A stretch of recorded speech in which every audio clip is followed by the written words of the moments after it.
For 5 years, I was the problem. Too sensitive, too dramatic. My son's wife made sure I wasn't welcome at holidays, wasn't needed for babysitting, wasn't part of their lives. My son stood by and let it happen. Then last month, everything changed. They needed something.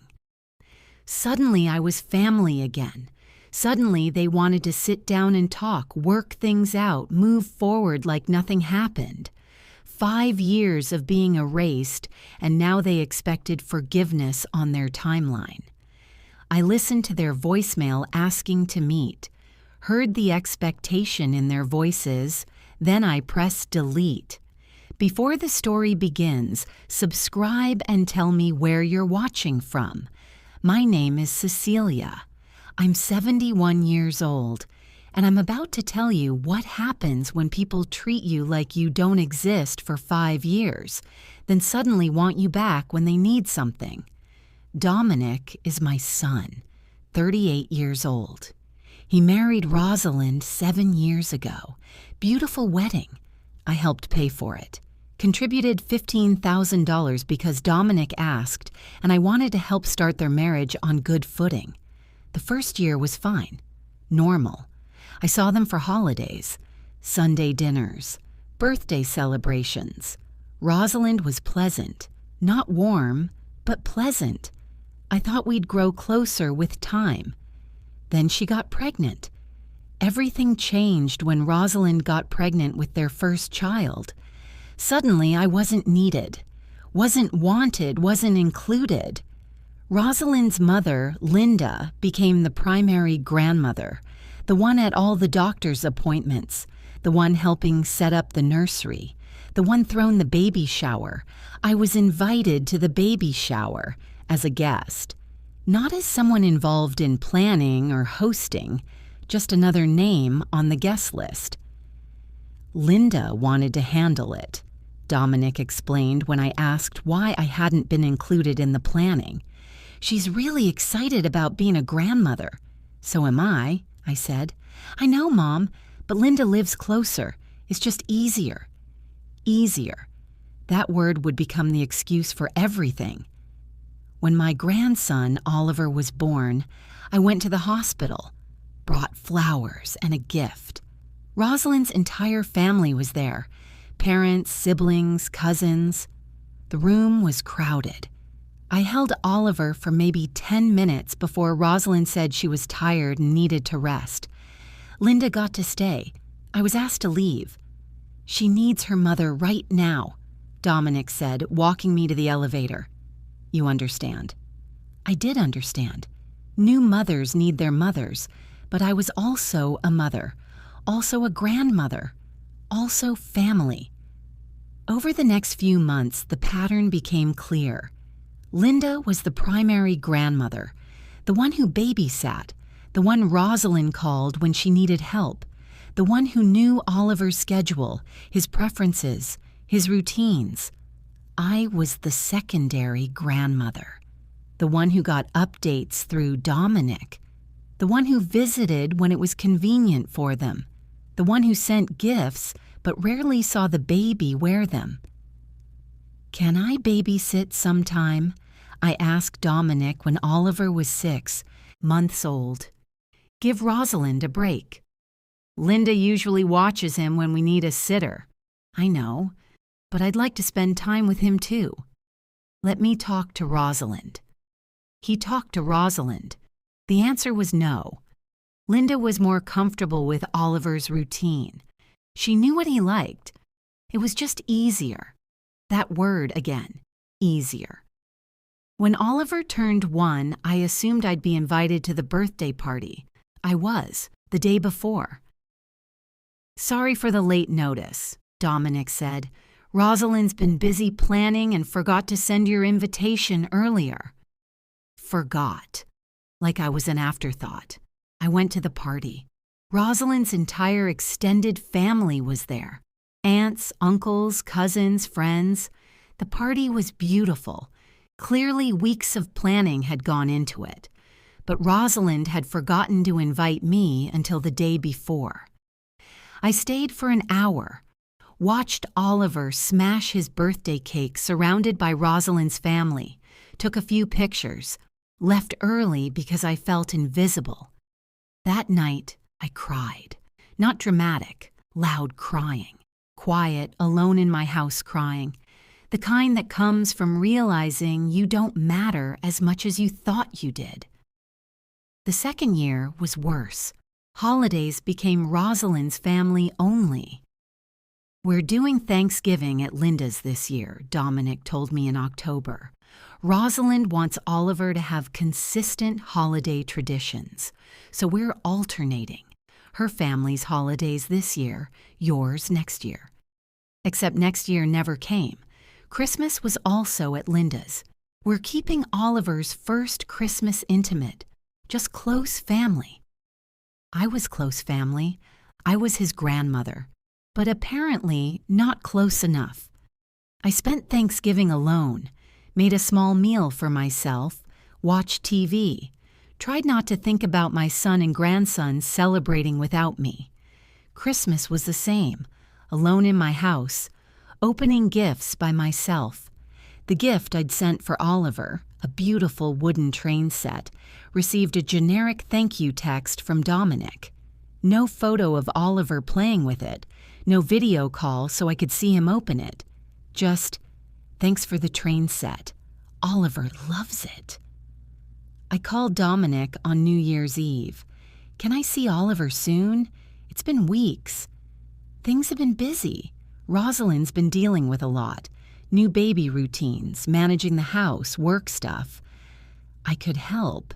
I could watch Oliver for an afternoon. Give her a break. "She has a system with Linda. Adding someone new would just complicate things." "I'm not someone new. I'm his grandmother." "I know, Mom.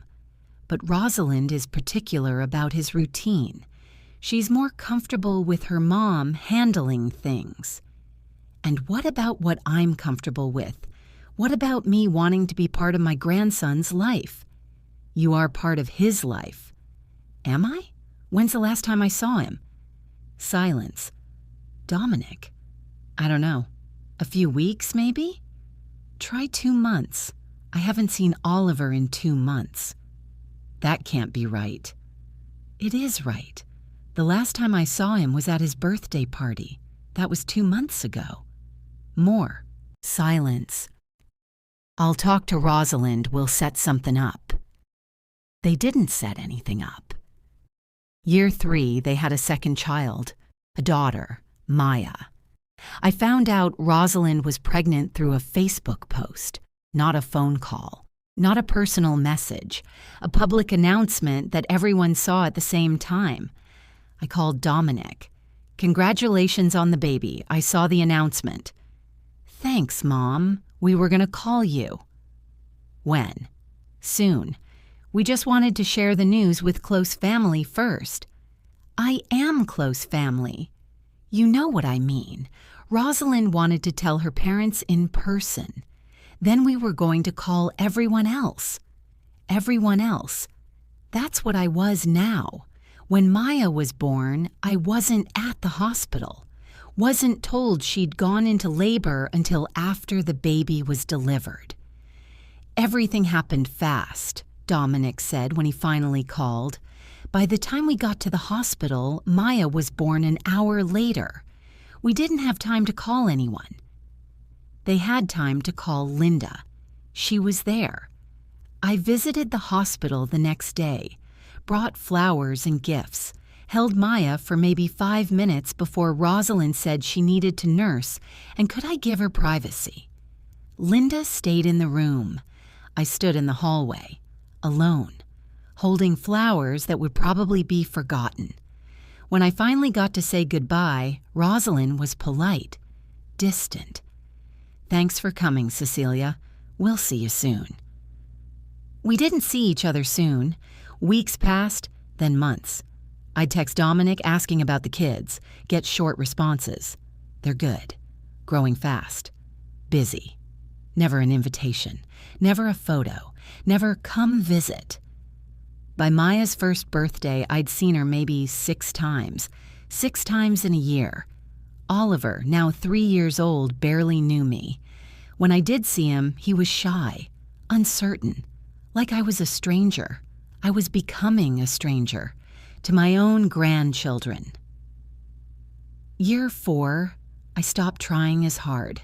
I still sent birthday gifts, Christmas presents, cards for holidays, but I stopped asking to visit, stopped offering to babysit, stopped trying to force myself into their lives. If they wanted me, they could reach out. They didn't. Holidays continued at Rosalind's family. I spent them alone. My sister would invite me to her house, but pity invitations felt worse than being alone.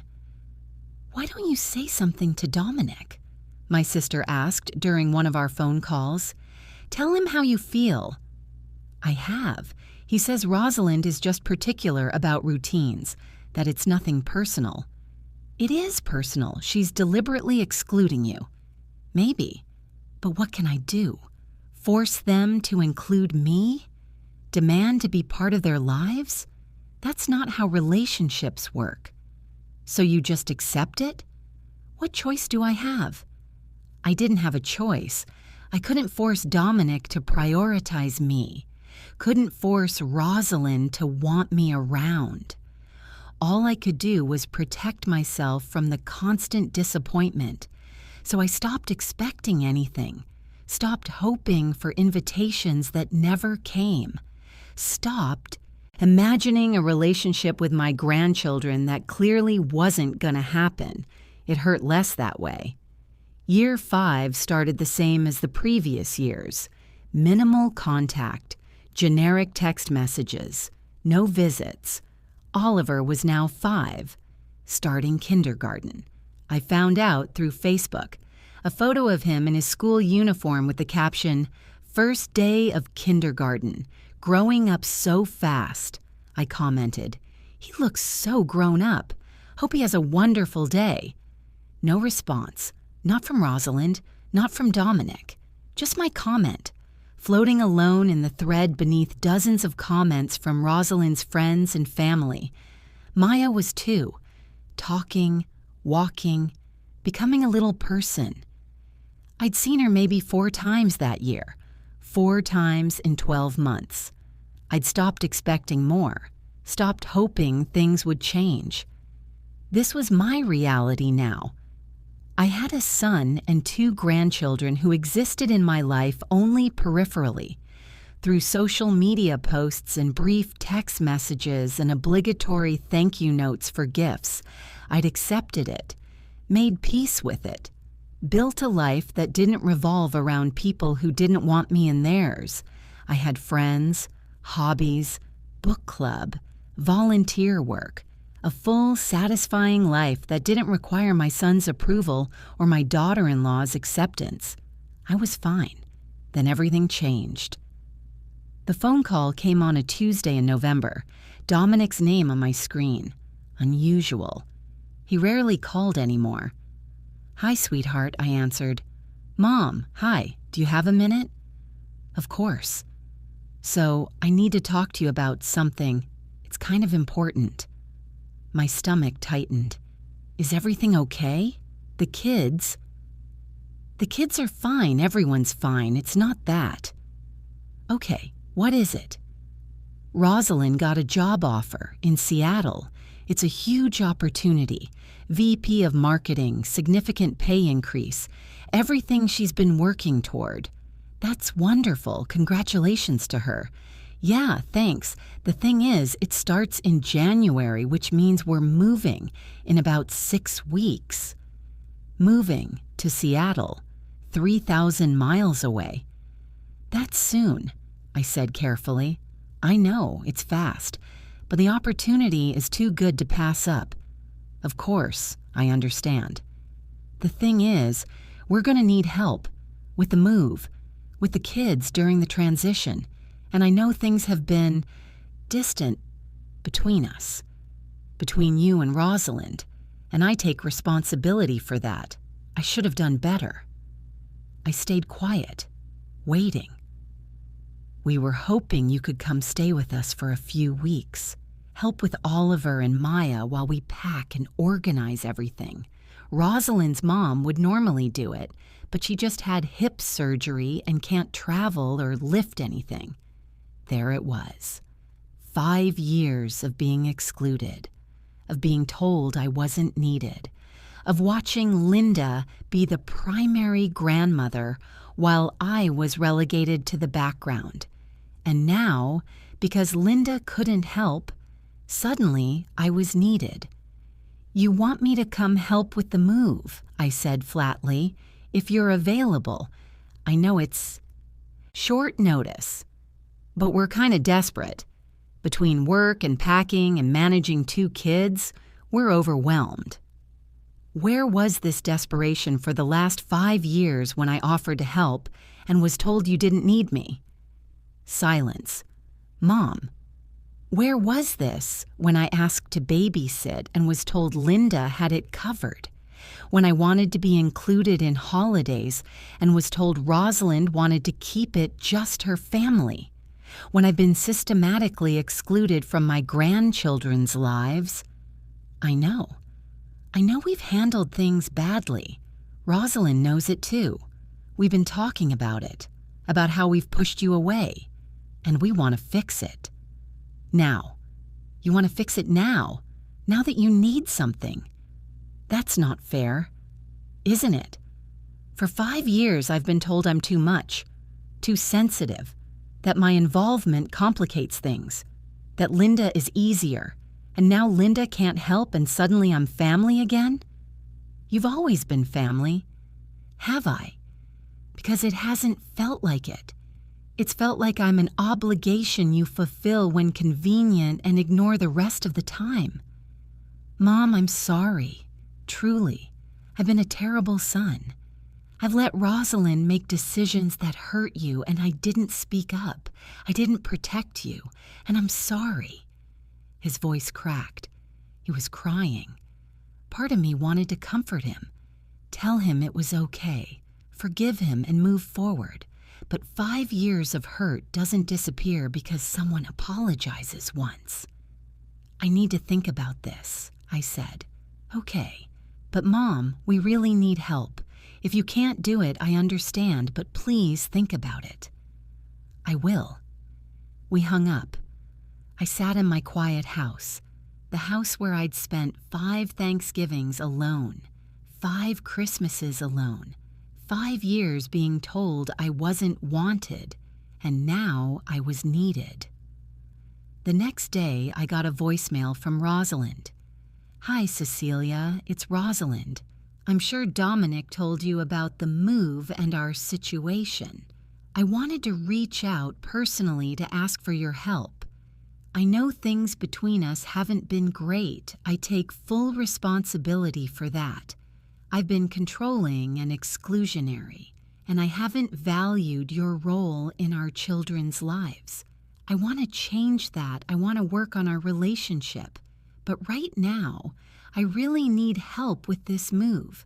Oliver and Maya need stability during this transition, and you could provide that. Please consider coming. I think it could be good for all of us. A fresh start. We can talk through everything, work things out, move forward. Please call me back." I listened to the message 3 times, heard the words, the apology, the request, also heard what wasn't said. She didn't say she was sorry for excluding me for 5 years. She said things haven't been great, like it was mutual, like I'd also contributed to the distance. She didn't acknowledge the specific hurts, the holidays I spent alone, the grandchildren who didn't know me, the systematic erasure of my presence in their lives. She said she wanted to work on our relationship, but only now, only when she needed something, and she wanted to move forward, not address the past, not truly apologize and make amends, just move forward like nothing happened, a fresh start, on her terms, on her timeline. I deleted the message. 2 days later, Dominic called again. "Did you get Rosalind's message?" I did. And I'm not coming. Silence. Mom, please, we really need you. You've had 5 years to need me. You didn't. I know, and I'm sorry. But this is different. This is urgent. Everything is urgent when you need something. But for 5 years, my need to be part of your lives wasn't urgent. My need to know my grandchildren wasn't urgent. Why is your need more important than mine was? It's not, you're right, but Mom, this isn't about me or Rosalind, it's about Oliver and Maya. They need their grandmother right now. They've needed their grandmother for 5 years. Where was I then? Being pushed away by us, by me, and I'm sorry. But don't punish the kids for our mistakes. I'm not punishing anyone. I'm protecting myself from being used and then discarded again when I'm no longer useful. That's not what would happen, isn't it? Rosalind's message was very clear. She wants help with the move. Then we'll work on things. Have a fresh start. She didn't say she was sorry for the specific things she did. Didn't acknowledge the damage. Just wants to move forward like the last 5 years didn't happen. She is sorry. Then she should say that, specifically, not in vague terms about things not being great.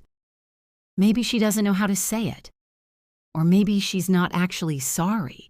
Maybe she just needs a babysitter and I'm available now that Linda isn't. That's not true. Then prove it, not with words in a crisis, with actions, over time, when you don't need anything from me. We're moving in 6 weeks, there isn't time. Then I guess you'll have to figure it out without me. Mom, Dominic, I love you. I love Oliver and Maya. But I won't be used. I won't drop everything to help you through a crisis after being excluded from your lives for 5 years. If Rosalind truly wants to repair our relationship, she can do that after the move, when there's no ulterior motive, when it's about actually valuing me, not about needing free childcare. So you're saying no. I'm saying no. He hung up without saying goodbye. I sat there holding my phone. I'd just told my son no, refused to help him when he asked. It should have felt wrong, cruel, cold. Instead, it felt like the first time in 5 years I'd respected myself. The calls kept coming. Dominic called every other day, voicemails that ranged from angry to pleading. You're being selfish. Please reconsider. The kids are asking about you. That last one almost broke me. The kids were asking about me. The grandchildren who barely knew me suddenly wanted me around because they were stressed, uncertain. Their lives were being uprooted and they needed stability. I could provide that stability, should provide it. But at what cost? My sister called after Dominic apparently reached out to her. Cecilia, he's desperate. Maybe you should reconsider. Why? Because he's your son. Because the kids need you. The kids have needed me for 5 years. Where was this concern then? I know Rosalind has been difficult. Difficult? She's been systematically excluding me. And Dominic let her. For 5 years. Now they need something and suddenly I'm supposed to forget all of that? Not forget, but maybe forgive. I will forgive, eventually, when they've actually done the work to earn it, not now when they just need a babysitter. You're being stubborn. I'm being self-protective. There's a difference. She sighed. I hope you know what you're doing. So do I. 3 weeks before their move, Rosalind called. I let it go to voicemail. Cecilia, I know you're upset. I know I've hurt you, and I'm truly sorry. I was wrong. About everything. About excluding you. About prioritizing my mother. About not valuing your relationship with Oliver and Maya. I was territorial and controlling, and I damaged our family because of it. I don't expect you to forgive me immediately, but I'm asking you to give us a chance. Come help with the move. Get to know the kids. Let us prove we want you in our lives. Please." The message sounded sincere, more specific than before, acknowledging actual wrongs. But I'd heard apologies before. Words were easy. Actions were what mattered. I didn't call back. 2 weeks before the move, a package arrived at my house. Inside was a handmade card from Oliver and Maya, crayon drawings. "We miss you, Grandma," written in Oliver's careful 5-year-old handwriting. A letter from Dominic, 2 pages, handwritten. He wrote about how he'd failed me, how he'd been a coward, how he'd let Rosalind exclude me because it was easier than confronting her, how he'd watched me suffer and done nothing. He wrote about his regrets, about the Christmases I spent alone, about the birthdays he knew I wasn't invited to, about watching me fade from their lives and convincing himself it was okay because Rosalind was happy. He wrote that he understood if I couldn't forgive him, that he deserved my anger, but that he hoped someday we could rebuild. It was the most honest thing he'd ever written to me. I cried reading it, but I still didn't call back. 1 week before the move, my phone rang at 9 p.m. Dominic, again. I almost didn't answer, but something made me pick up. "Mom." "Hi, Dominic. I'm not calling to ask you to help anymore. I'm calling to say goodbye." "Goodbye?" "We're leaving in a week, moving to Seattle. I don't know when we'll be back, when I'll see you again." And I couldn't leave without saying, "I'm sorry for all of it. For not being the son you deserved, for letting you be pushed away, for choosing the easy path over the right one. I'm sorry." His voice broke. "I love you, Mom. I've always loved you. I just didn't show it, and I'm sorry for that." "I love you too," I said quietly. "I know you're angry. You have every right to be. I just wanted you to know that I see it now, what we did to you, and I'm sorry." We sat in silence, neither of us knowing what else to say. "Take care of yourself," I finally said. "You too, Mom." He hung up.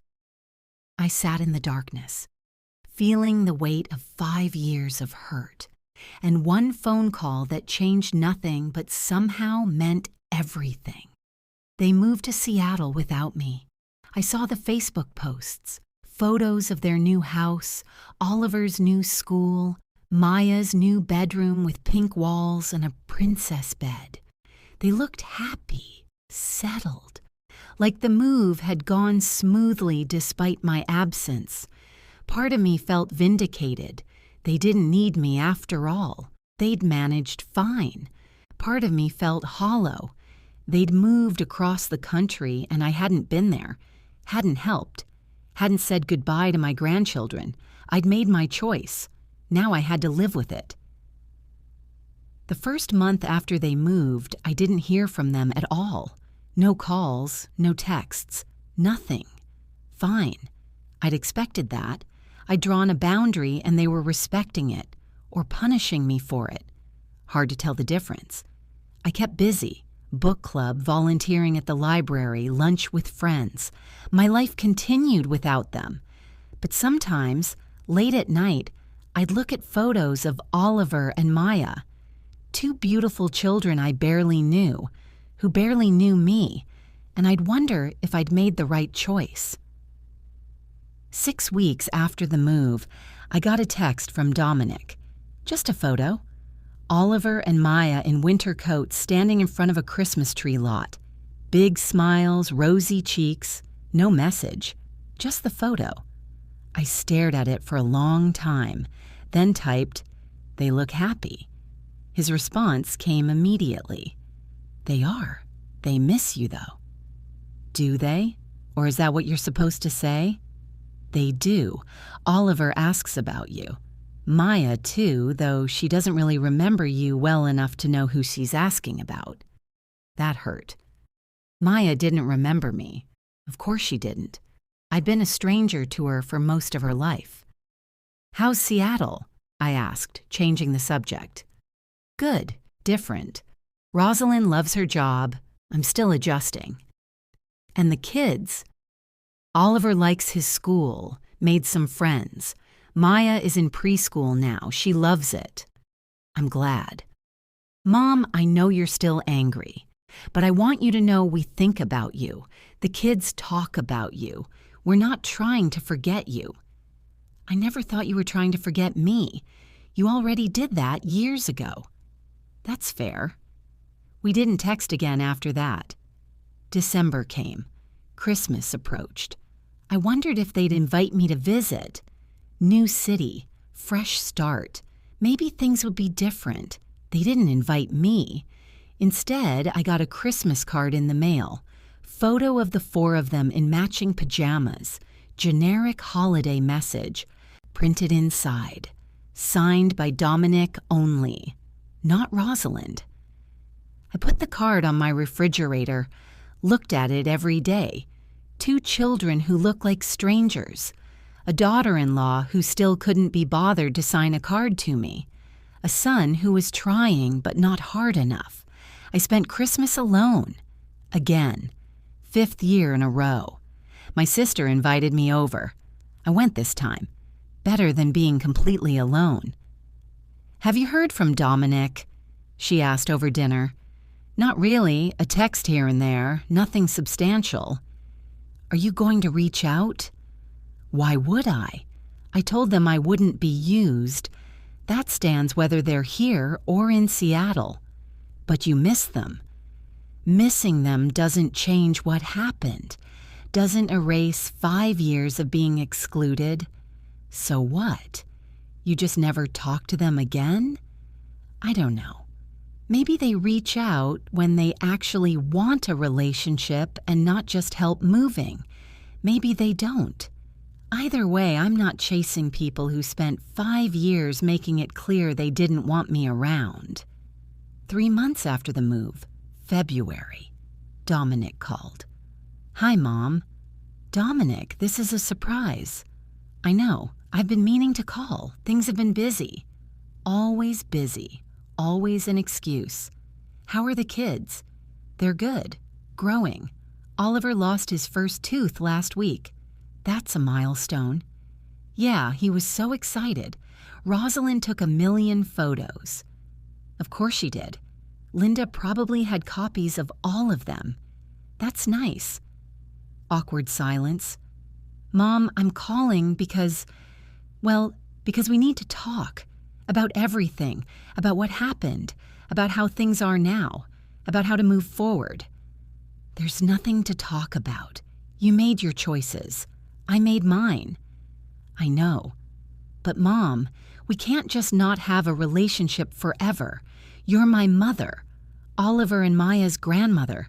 That has to mean something." "It does mean something. It means I spent 5 years being told I didn't matter. And now you want me to pretend that didn't happen so you can feel better about yourselves. That's not what this is about, isn't it? You moved away. You're settled. You don't need me anymore. But you feel guilty. So you're calling to assuage that guilt, to make yourself feel like you're a good son even though you haven't been one for 5 years. That's harsh. That's honest." He was quiet for a long moment. "You're right. I haven't been a good son. I let Rosalind exclude you. I stood by while you were pushed out of our lives. I chose the path of least resistance over standing up for you. And I'm sorry. Not because I need you. Not because I want something, just because I'm sorry." Words are easy, Dominic. Actions are what matter. "Then tell me what actions you need. Tell me how to fix this." "I don't know if you can fix this." "But you're willing to let me try?" Was I? Was I willing to open myself up to being hurt again? I don't know, I said honestly. That's fair. Can I call you again? Not to push you, just to talk, to stay connected. If you want. I do want. I've wanted to for years. I just didn't know how. You know how. You pick up the phone, you call, you show up. That's how. You're right. I'll do better. I've heard that before. I know, but I mean it this time. We hung up. I didn't believe him, couldn't afford to believe him, but a small part of me hoped he was telling the truth. Dominic did call again, 2 weeks later, just to talk about his job, about Seattle, about how Oliver was doing in school. He sent photos, not just the posed perfect ones he put on Facebook, real ones. Oliver making a silly face. Maya covered in spaghetti sauce. Their messy house in the background. He asked about my life, my book club, my volunteer work, my friends. For the first time in years, we had a real conversation, father and son, not just obligatory updates. It felt nice, fragile, but nice. April came, 4 months after they'd moved. Rosalind called. I almost didn't answer, but something made me pick up. Cecilia, it's Rosalind. I know. Can we talk? Really talk? About what? About everything. About how I treated you. About what I took from you. About how wrong I was. Okay. Talk. She took a breath. I was threatened by you. From the beginning. You were Dominic's mother. You'd known him his whole life. You had this bond with him that I didn't have. And instead of accepting that, instead of making space for you in our family, I pushed you out. I stayed quiet, listening. I made it about my mom versus you, like there could only be one grandmother, one person the kids were close to. And I chose my mom because it was easier, because she let me control everything, because she didn't challenge me. And I challenged you? You didn't, but you could have. You represented accountability. You represented someone who knew Dominic before me, who could call me out, who could tell him if I was being unreasonable. I didn't want that, so I excluded you. For 5 years. For 5 years. And I'm sorry, truly, deeply sorry. Not because I need something now, because I see what I did, what I took from you, from the kids, from Dominic. I damaged our entire family because I was insecure and controlling. It was the most honest thing she'd ever said to me. Why are you telling me this now? Because being in Seattle, away from my family, has given me perspective. My mom can't just come over whenever I need her. She's not here for every little thing. And I realized how much I leaned on her, how much I used her to avoid including you. And now that Linda's not available, you need me? No. Now that Linda's not available, I see how wrong I was to make it an either-or situation.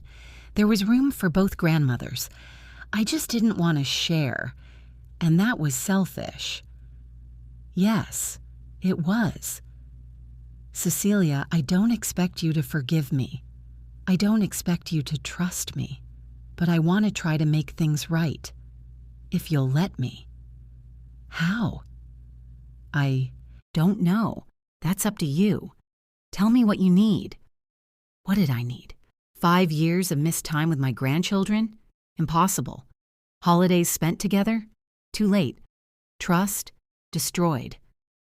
I need time, I finally said. I need to see that this isn't just words, that you actually mean it, that you're not just panicking because you're alone in a new city without your mother. That's fair. And I need you to understand that forgiveness isn't instant, that rebuilding trust takes time, that I may never feel completely comfortable with you. I understand. Do you? Because for 5 years you acted like my feelings didn't matter, like excluding me had no consequences. Now you want me to immediately forgive and move forward. That's not how it works. You're right. I'm sorry. I'll wait, as long as it takes. We talked for another hour about specific incidents, about the holidays I'd spent alone, about the grandchildren who didn't know me, about the systematic ways she'd excluded me.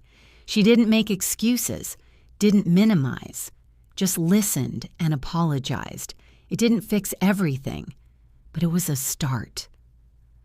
Over the next few months, things slowly changed. Rosalind called every week, not to ask for anything, just to talk, to update me on the kids, to ask about my life. She sent photos, videos of Oliver and Maya doing ordinary things, playing, eating dinner, being kids. Dominic called regularly too, sometimes with Rosalind, sometimes alone. They invited me to visit. I said I wasn't ready. They didn't push. In June, Oliver's birthday, they did a video call so I could say happy birthday, sing to him, watch him blow out his candles. It was awkward. Oliver was shy, didn't know what to say to me, but he smiled when I told him happy birthday. Maya waved at the camera. Hi, Grandma. She didn't remember me, but she knew who I was supposed to be. It was something. September. Almost a year after they'd moved, Rosalind called with a request. We're coming back for Thanksgiving, just for the week. Would you want to see us? My first instinct was to say no, protect myself, keep the walls up. But I'd been watching them try for months, watching them show up, call, send photos, include me in small ways. They weren't perfect. There were still moments where I felt like an afterthought. Still times when Linda got the first call and I got the second. But they were trying, consistently, over time. Yes, I heard myself say. I'd like that. Really? Really? We could host Thanksgiving at our rental house. You could come, spend the day with us and the kids. 5 years of spending Thanksgiving alone, 5 years of being excluded, and now an invitation. What about Rosalind's family, Linda? They're doing their own thing this year. This would just be us, our family if you want. Our family, including me this time. Okay. Okay? Yes, I'll come to Thanksgiving. I could hear Rosalind smile through the phone. The kids will be so excited. They've been asking about you. Have they really? Or is that what you tell me to make me feel better? They really have. Oliver talks about wanting to show you his Lego creations. Maya wants you to read her favorite book. 2 grandchildren I barely knew wanted to share their lives with me. It felt fragile, tentative, like something that could break at any moment. But it felt real. Thanksgiving week arrived. I drove to Dominic and Rosalind's rental house, a small place in the suburbs, temporary while they looked for something to buy. I rang the doorbell, heard footsteps, children's voices. The door opened. Dominic stood there, smiling, nervous. Mom, you came. I said I would. I know, I'm glad you're here. Behind him, Oliver peeked around his legs, 6 years old now, tall for his age, curious eyes. Hi, Grandma. Hi, Oliver. Do you want to see my Legos? Just like that. No shyness, no hesitation, just a little boy wanting to show his grandmother his toys. I'd love to. Maya appeared. 3 now, blonde pigtails, Rosalind's eyes. Grandma! She ran to me, hugged my legs. She remembered me, or at least she remembered that I was someone worth being excited about. I picked her up. She was heavier than I expected, growing so fast. Hi, sweet girl. I have a book for you. I can't wait to read it." Rosalind appeared in the hallway, looked at me holding Maya, tears in her eyes. "Thank you for coming," she said quietly. "Thank you for inviting me."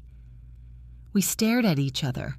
5 years of hurt between us, months of slow rebuilding. "I'm sorry," she said again, "for all of it." "I know. Can you forgive me eventually?" "I'm working on it." She nodded. "That's fair." Thanksgiving dinner was awkward at first. Oliver was chatty but kept looking to his parents for approval before talking to me. Like he wasn't sure if he was allowed to like me. Maya was easier. 3-year-olds don't hold grudges. She just wanted someone to play with, read to her, pay attention to her. I did all of those things. Played dolls, read the same book 4 times, let her paint my nails with pretend nail polish. Dominic watched, quiet, emotional. "I forgot what this looked like," he said during a moment when the kids were distracted. What looked like?" "You being their grandmother, being part of our family." "We haven't been a family for 5 years." "I know, and that's my fault. Mine and Rosalind's, but mostly mine. I should have stood up for you, protected your relationship with the kids. I didn't, and I'm sorry. You've said sorry a lot, because I mean it, and because I don't know what else to say. You don't have to say anything. Just keep showing up, keep including me, keep proving this isn't temporary." "I will, I promise." I wanted to believe him, wanted to trust that this time would be different, but 5 years of disappointment made trust hard. We spent the whole weekend together, not just Thanksgiving Day, the entire weekend. Friday we went to a park, watched Oliver on the playground, pushed Maya on the swings. Saturday we stayed in, made cookies, watched movies, normal family things. Sunday morning, before they flew back to Seattle, Rosalind pulled me aside. "I know this weekend doesn't make up for 5 years. I know we have a long way to go, but I want you to know how much it means that you came, that you're giving us a chance. I'm not doing it for you. I'm doing it for Oliver and Maya. I know, but thank you anyway. Rosalind, if we're going to rebuild this, I need honesty from you. Real honesty, not just when it's convenient." "Okay. Why did you really exclude me?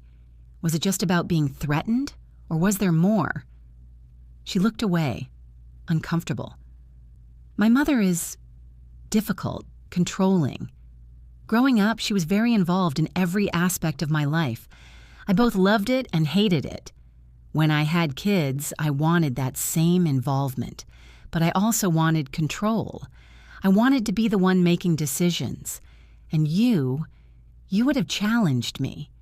Gently, probably, but you would have, and I wasn't ready for that.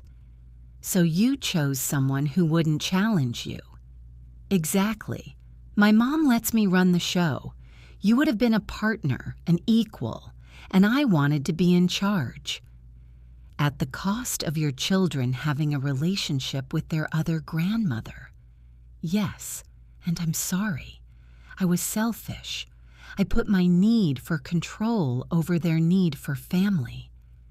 It was the most honest she'd ever been with me. Thank you for telling me that," I said. "I know it doesn't change anything. It doesn't change the past, but it helps me understand it, and understanding is part of forgiveness." They flew back to Seattle. I went home. My house felt different. Not empty exactly, but quieter.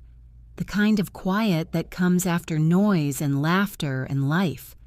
I'd spent a weekend with my grandchildren, really spent time with them, playing, talking, being their grandmother. It felt good. Strange, but good. Over the next few months, the calls continued. Weekly, sometimes more. Rosalind sent photos almost daily, Oliver's school projects, Maya's preschool art, ordinary moments I'd missed for 5 years. For Christmas, they invited me to Seattle. I said yes. I flew out 2 days before Christmas, stayed in a hotel but spent every day at their house. We decorated cookies, watched Christmas movies. Oliver showed me his room. Maya insisted I read bedtime stories every night. Christmas morning, I was there when they opened presents, saw their faces light up, heard their squeals of excitement. Linda wasn't there. She'd spent Christmas with Rosalind's sister instead. It was just us, our family. It felt right. It's been 2 years now since that first Thanksgiving. I visit Seattle 4 times a year. They visit me twice a year. We talk on the phone weekly, video call regularly so I can see the kids. Oliver is 8 now. He tells me about school, about his friends, about the books he's reading. Maya is 5, starting kindergarten. She FaceTimes me to show me her outfits, her drawings, her dance moves. They know me now, really know me. I'm not a stranger anymore. I'm Grandma. Rosalind and I are cordial, not close. Probably never will be, but respectful. She includes me, asks my opinion, listens when I offer advice. Sometimes I see her with her mother and feel a pang. Linda still gets more time, more access, more closeness. But I've made peace with that. There's room for both of us. It's not a competition. Dominic calls me every Sunday, just to talk. Sometimes about the kids, sometimes about his life, sometimes about nothing. He's trying, really trying, showing up, following through. It's not perfect. There are still moments where I feel like an afterthought. Still times when I remember the 5 years of being excluded and feel the hurt all over again. But we're rebuilding. Slowly, carefully, with intention. Last month, Oliver asked me a question during a video call. "Grandma, why didn't we see you when we lived here before we moved?" I looked at Dominic. He looked at Rosalind. Neither of them knew how to answer. "Sometimes families make mistakes," I finally said, "and it takes time to fix them." Did we make a mistake? The grown-ups did, but we're fixing it now. Good. I like seeing you. I like seeing you too, sweetheart. After we hung up, Dominic texted me. "Thank you for not throwing us under the bus with that answer." I didn't do it for you. I did it for Oliver. He doesn't need to know all the details. He just needs to know we're family. Are we? Family? We're working on it. I'll take that. People ask me sometimes if I regret saying no when they needed help with the move. The answer is complicated. I regret that my absence hurt the children, that it made an already stressful time more difficult for them. But I don't regret protecting myself, setting a boundary, refusing to be used.